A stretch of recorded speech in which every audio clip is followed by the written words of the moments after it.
Hi, I'm Pam Fox. Welcome back to my Bible study. Today we are in the book of Genesis. We're going through the book of Genesis, and today we're in chapter 13. So, welcome back if you've been joining me. If you're new here, we've just been going through the book of Genesis.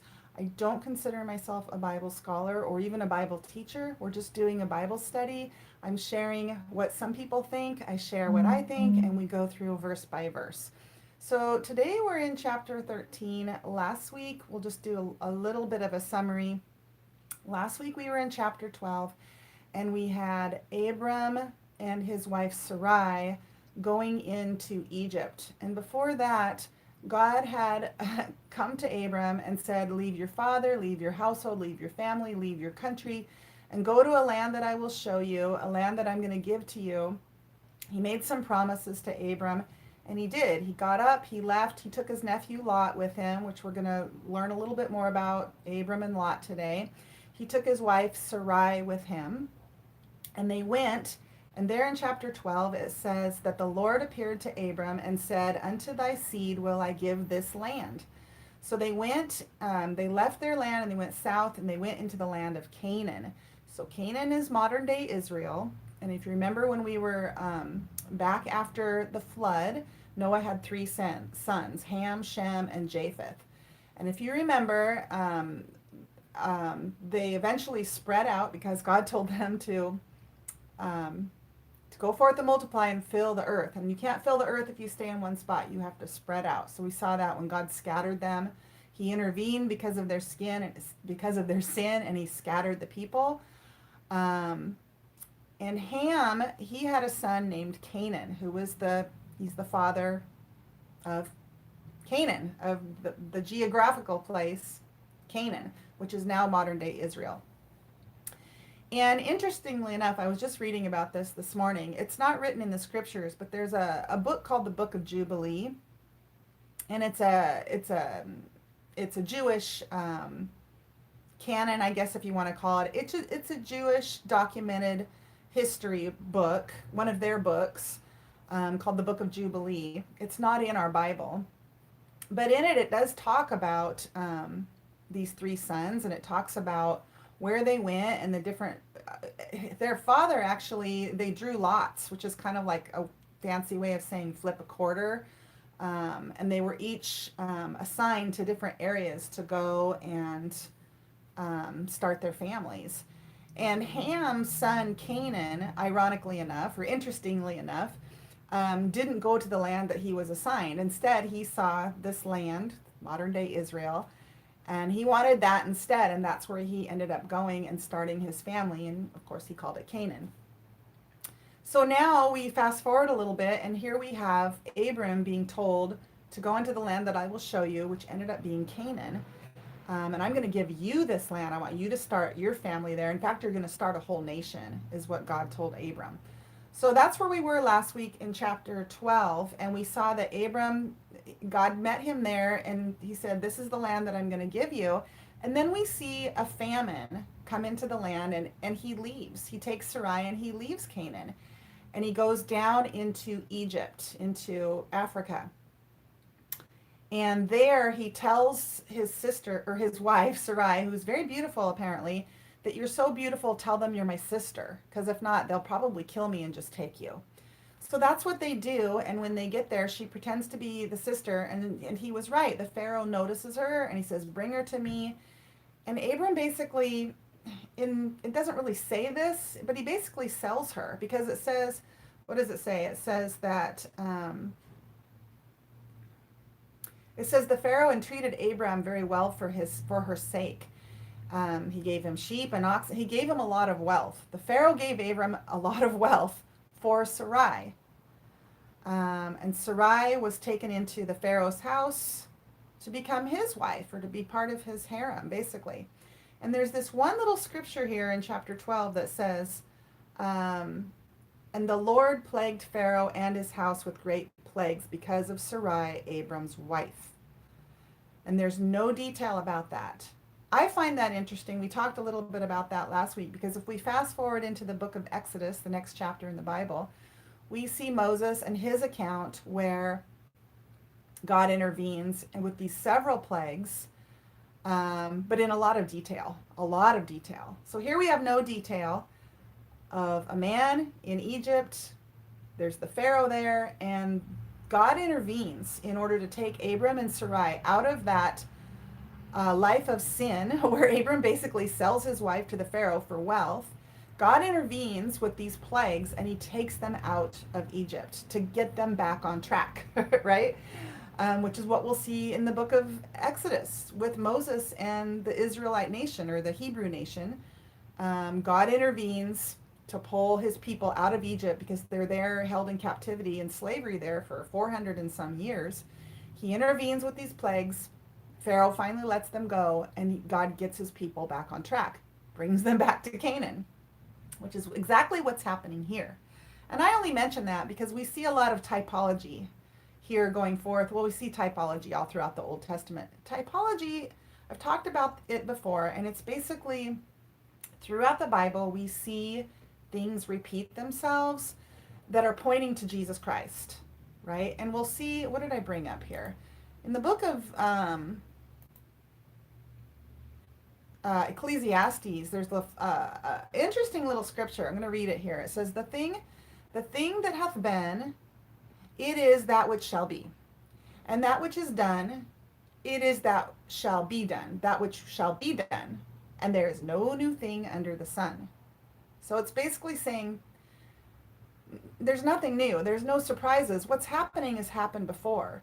What will happen is happening now. It goes on. It says, is there anything whereof it may be said, see, this is new? It hath been already of old time, which was before us. There is no remembrance of former things, neither shall there be any remembrance of things that are to come with those that shall come after. In other words, we as human beings, we forget. Oh, how quickly we forget, right? We have a saying now that says history will repeat itself, right? Unfortunately, if we forget about our history, it will repeat itself. If we don't learn from our history, it repeats itself, right? And if we do a really deep dive into history as a whole, we do see things repeated that should have been learned through the hardships, but instead they're repeated. And that's all it's saying here. And this is what we start to see here as we study the Old Testament. Here we have an example of Abram and his wife going into a land they weren't supposed to go into. They were supposed to be there in the land that God was going to give them and start a whole nation, him and his wife. That's what God told them. And instead they went into Egypt. Abram sells his wife to the Pharaoh for great wealth. God intervenes and he gets them back on track by taking him out of that life of sin and bringing them back into the promised land. Okay, and that's where we are today as we go into chapter 13. But I really wanted to put emphasis on that foundation. One, because as I was rereading this chapter this morning, I realized in chapter 12, we're in chapter 13 today and we'll get to it, but in chapter 12, we're really seeing this story of God intervening and bringing his people out of Egypt, away from the Pharaoh, away from this life of sin and back into God's will, his promised land, right? And it got me to thinking, where have I seen this before? And if we fast forward to one chapter ahead to the book of Exodus, ironically enough, chapter 12, Exodus 12, chapter 31, we see at the end of these plagues, which is what we just saw in chapter 12, except minus all the details, in Exodus, we see Moses. At the end of the plagues, the Pharaoh says, rise up and get you forth from among my people, both ye and the children of Israel. In Genesis chapter 12, we see the Pharaoh say, he commanded his men concerning him, and they sent him away and his wife and all that he had. Why am I talking about this? Well, what occurred to me this morning, again, is this typology, where we have Abram was very much a type of Christ. And when I say that, I mean we have these different kind of Hall of Fame characters in the Old Testament who are considered types of Christ. I'll give you a couple of examples. There are many. If you want to do a study on your own about how Abram was a type of Christ, Moses was a type of Christ, Joseph was a type of Christ, and you can go through and see all the similarities between the two men that show how similar they are. So with Moses, Moses was born during a time when babies were being killed by the king. Jesus was born during a time where babies were being killed by the king. Moses, he spent a lot of time as a child in the land of Egypt. Jesus spent a lot of time as a child in the land of Egypt. Moses, there's many of them. I'm just trying to think of a couple of them. And I can't think of any right now, but you can do a study. There are several that make you go, wow, they were both shepherds. Moses and Jesus were both shepherds. They were both, the Bible talks about Moses, I think we might even see it in chapter 13 today, as being a very meek man. The Bible tells us that Jesus was a meek and humble man.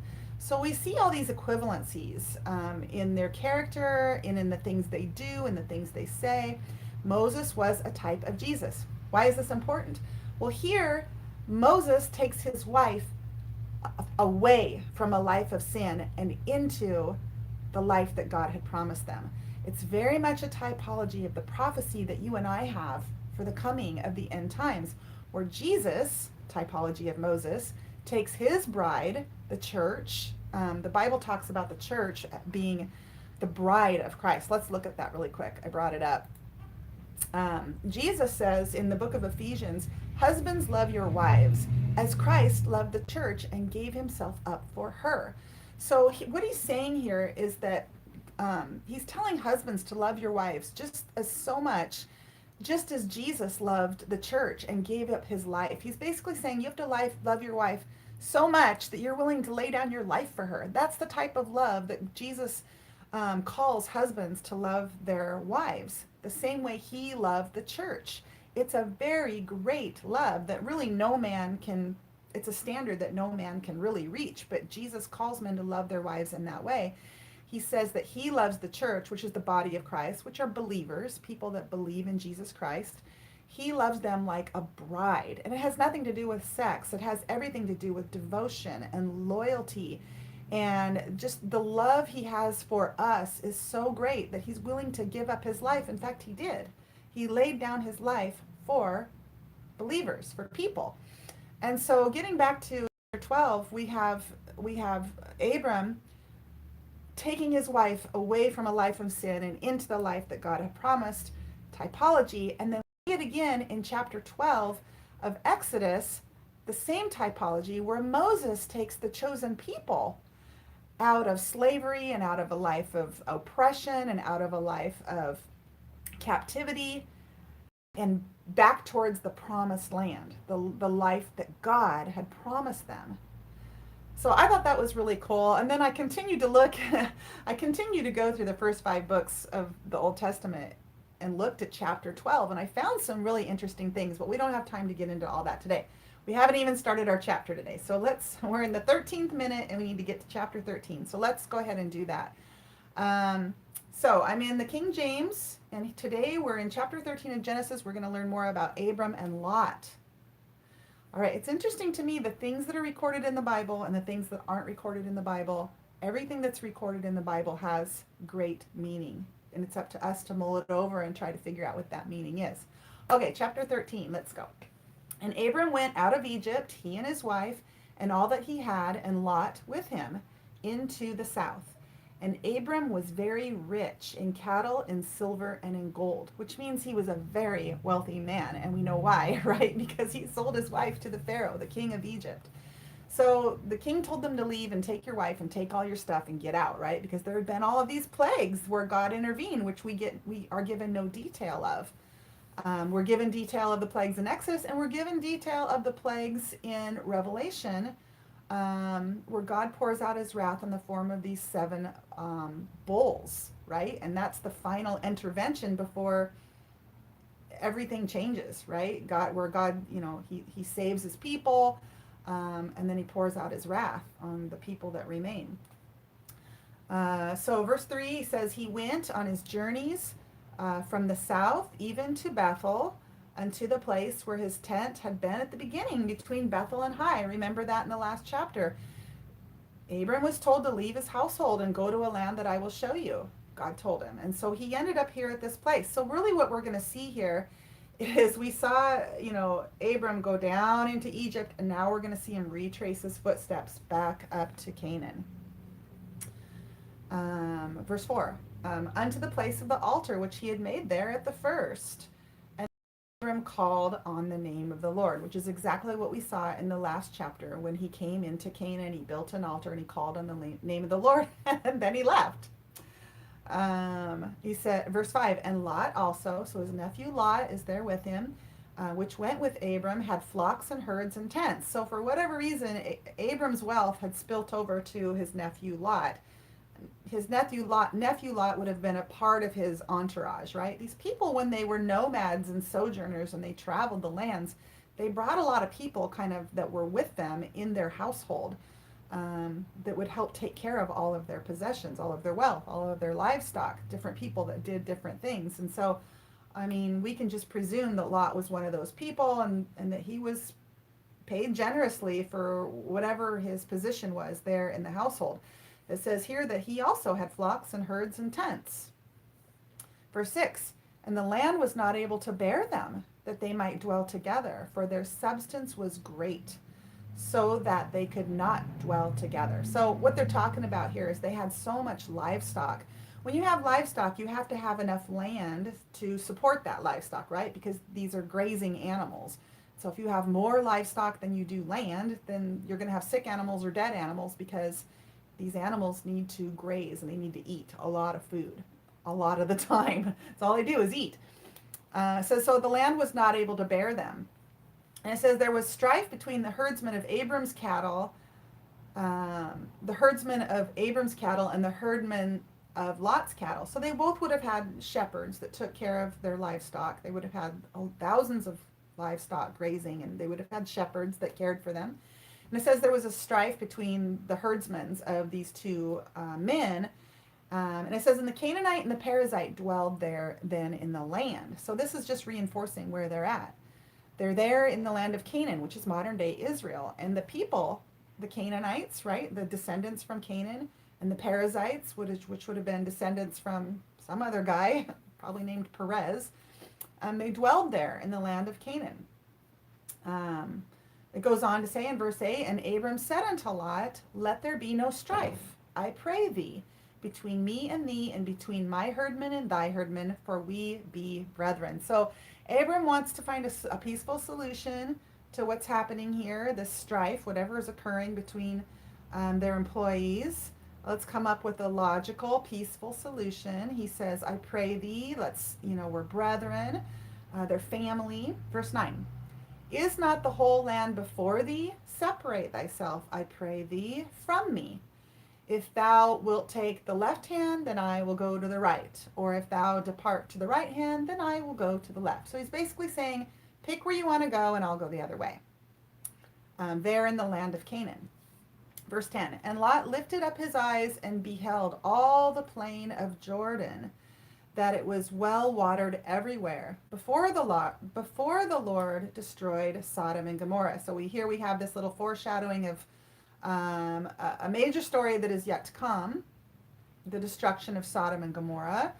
But basically he's saying that he looks out, he sees the plain of the Jordan, it was well watered everywhere, just like Sodom and Gomorrah used to. So he's comparing it to Sodom and Gomorrah before God destroyed it, even as the garden of the Lord. So he's comparing it to Eden, and like the land of Egypt, as thou comest unto Zor. So he's comparing it to this country Zor in Egypt, that it's well watered, like the Garden of Eden, like Sodom and Gomorrah before it was destroyed. He's basically saying that this land of Jordan is rich in water, which is really important, right? Anytime you go anywhere to settle and to start anew, you have to have water. It's the most precious resource.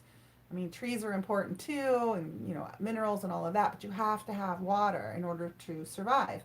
In order to have crops, in order to feed your livestock and water your livestock, you have to have water. So he decides, verse 11, it says, then Lot chose him all the plain of Jordan. And Lot journeyed east, and they separated themselves the one from the other. Abram dwelled in the land of Canaan. right?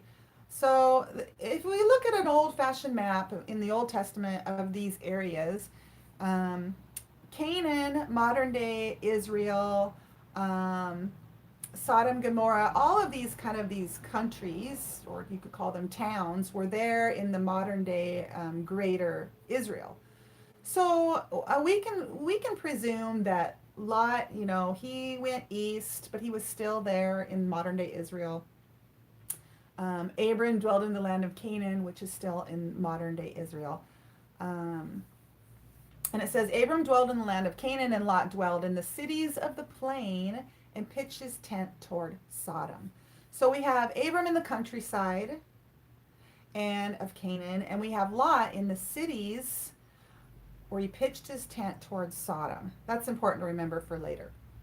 But the men of Sodom were wicked and sinners before the Lord exceedingly. So this is also important. The author is letting us know that this city of Sodom, the men there were wicked and they were sinners before the Lord exceedingly, which is kind of verbiage that's similar to the way the author Moses describes the people um, in in the land before the flood, right? Remember, he said that they were wicked continually. So here he uses the word exceedingly. So we're going to see God intervene on behalf of Sodom and Gomorrah, these two neighboring kind of twin cities, later in the book of Genesis. But here, this is just a little foreshadowing of what's to come. Verse 14, and the Lord said unto Abram. So here we have God talking to Abram, which is important. When God speaks, we need to listen. He said, and the Lord said unto Abram, after that Lot was separated from him, lift up now thine eyes and look from the place where thou art, northward and southward and eastward and westward. For all the land which thou seest, to thee will I give it, and to thy seed forever. I'll say that one more time. God is telling Abram, all the land that you can see. It doesn't say that they went up on a high mountain, but possibly they did in order for him to really see all that God was giving him. He says, lift up thine eyes and look. He said, for the land which you see, I'm going to give it to you and to your seed, which are his descendants. And of course, he's an old man and doesn't have any children at this point, but God has promised him descendants, right?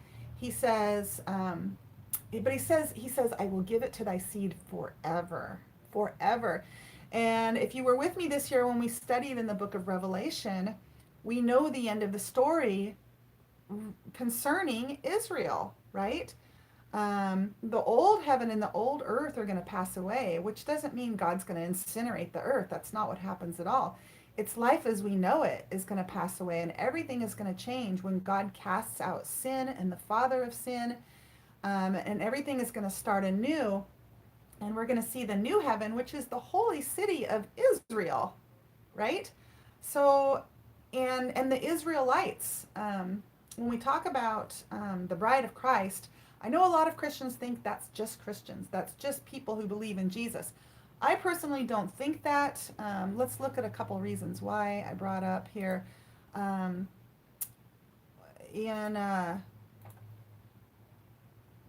Did I bring that up in Romans? I did. So there's a little verse in the book of Romans where Paul says, for I would not, brethren, that ye should be ignorant of this mystery. What's the mystery? Lest ye should be wise in your own conceits, that blindness in part is happened to Israel. So in part, Israel has been made blind at the time that Paul was speaking and moving forth. And it says, and this is the important part, it says, so Israel has in part been made blind until the fullness of the Gentiles be come in.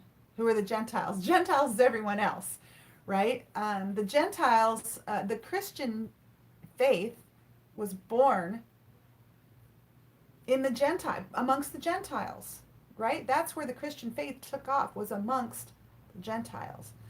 Jews can be Christians too, and they are. There are Messianic or Christian Jews. And then there's, traditional Judaism. where I believe this blindness in part takes place. But they won't see again until the fullness of the Gentiles comes in. Now, what does that mean? It means that the Christian church is being born at the time that Paul is writing this in the book of Romans. It means that the Christian church is going to continue to grow, that Christians will come in, right? And the Christian faith will grow. And if we look even further ahead to the end of the Bible in Revelation, we see Christians being escaping God's wrath and being taken into the throne room of heaven, right? We see Israelites, the same thing happening to them, right? But it's after the Gentiles or the Christians. At least this is the way I understand it.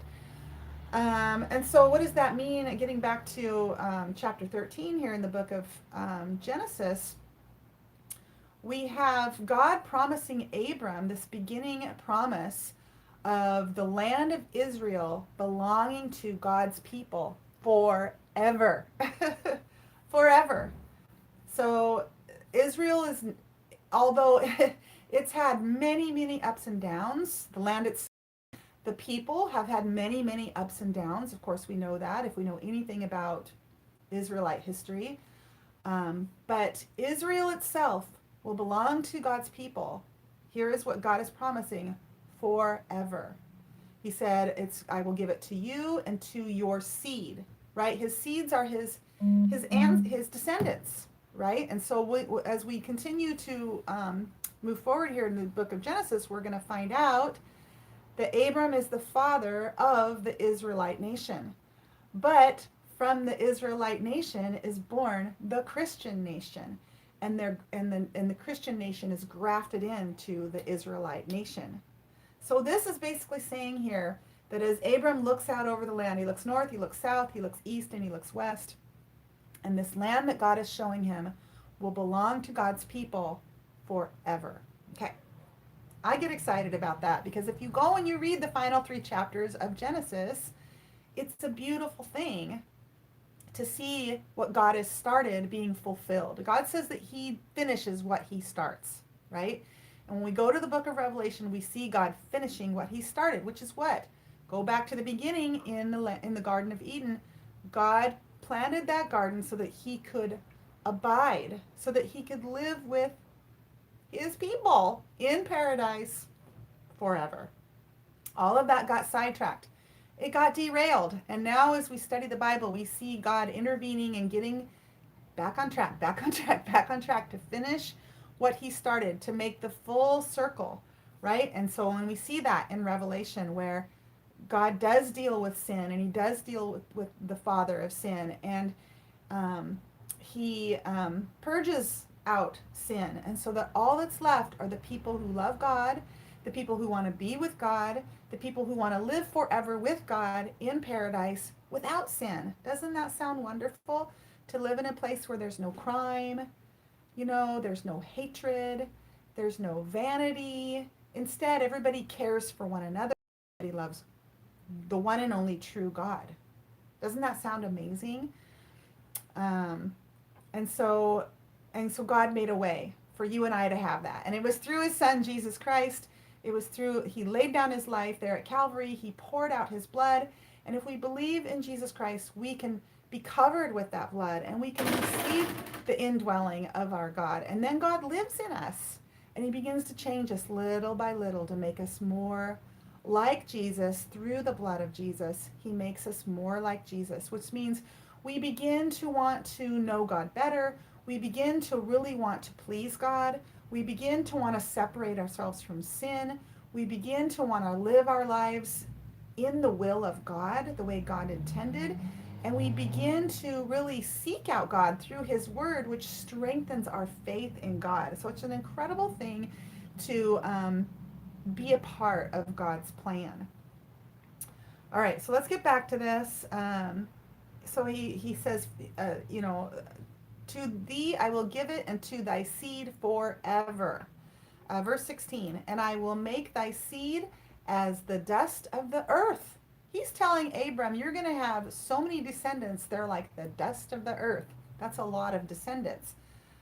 So that if a man can number the dust of the earth, then shall thy seed also be numbered.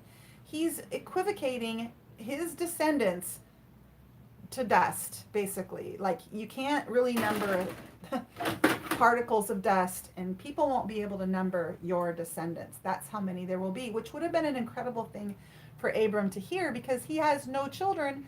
He's an old man, and his wife is barren. Verse 17, he says, arise. God says, arise, walk through the land in the length of it and in the breadth of it, and I will give it unto thee. So this was a really miraculous and celebratory moment for Abram. Final verse, then Abram removed his tent and came and dwelt in the plain of Mamre, which is in Hebron, and built there an altar unto the Lord. So this area in Hebron is there in the area of modern day Israel. But Abram was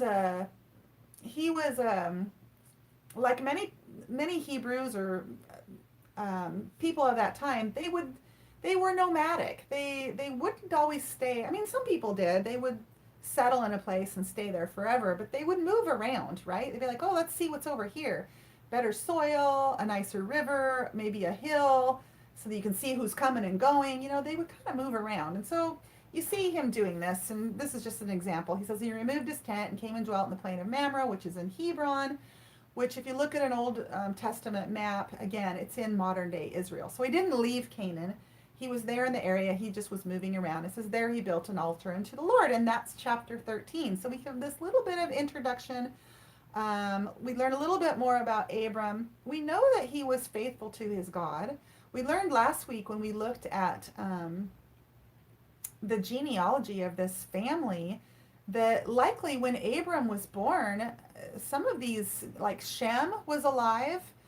Some of his great grandfathers were still alive, because those guys, they lived for hundreds and hundreds of years. As after the flood, their lifespan became shorter and shorter and shorter, but Shem was born before the flood. So they knew about God. They learned about God. They learned about their family and the things that they had been through, the way God had been faithful to them, the things that God had done for them, who God was. And so Abram, he was a man of God, and he would set up these altars and call upon the name of his God, because he believed in the one true creator, this God that had been there for his family and gotten them through and done these incredible things. The God, the creator of all things, and the God that he feared. Remember, he came down and destroyed all things in that flood. Abram would have known about that. So he feared the Lord. He called upon the Lord. He made sacrifices and offerings to the Lord. This man was a man of God. So we know a little bit more about Abram, and we are introduced to Lot. We don't know a whole lot about Lot at this point, but we know that he pitched his tent in the city facing Sodom. And we know that Sodom was, it says, the men of Sodom were wicked and sinners before the Lord exceedingly. And we're going to see in a couple chapters where God's going to come down because the people are crying out to God. God's going to come down, check things out, and he's going to intervene. Which again is incredible typology for you and me today as we cry out to God because of the things that are happening in our day and in our world today. We cry out to God. I have a feeling that today is much like those days where people are just, the prayers are just coming in. They're just coming into heaven. They're coming in, they're coming in, they're coming in. God hears our cries. So we need to continue to cry out to God. We need to continue to be faithful that God is listening and that he fulfills his promises. And we need to continue to ask the Lord to strengthen us in these. That's my prayer for you. Those of you that are watching, that God will strengthen you. He will strengthen your faith and really help you to be at peace during these times. As we await upon him to intervene, as we await upon him, hopefully, at least I'm hoping that he's going to return very, very soon and save us. Part of salvation, when we think of salvation, it's not just, I've been forgiven of my sins. That's a huge part of it. But it's also to escape the coming wrath of God. That's a big part of being saved too. And Jesus tells us that we should pray and ask God to find us worthy to be saved, to escape that which is coming, and to be worthy to stand before Jesus Christ himself. So we need to be praying. It says we need to watch. Jesus told us we need to watch, which is to be in the scriptures, to be paying attention to the things that are happening, and to pray that we'll be found worthy to escape and worthy to stand before Jesus Christ. So we can be praying for that. We can be praying for strength. We can be praying for peace. And certainly we need to be praying for our households and our loved ones and for non-believers. I pray that God is revealing his glory to us all, that is revealing his truth to us all so that we can believe and be saved. So I hope you're praying that with me. God says that when two or more agree in his presence, there he is in our midst. So God hears our prayers. Thank you so much for watching. God bless you, and I'll see you right back here next week.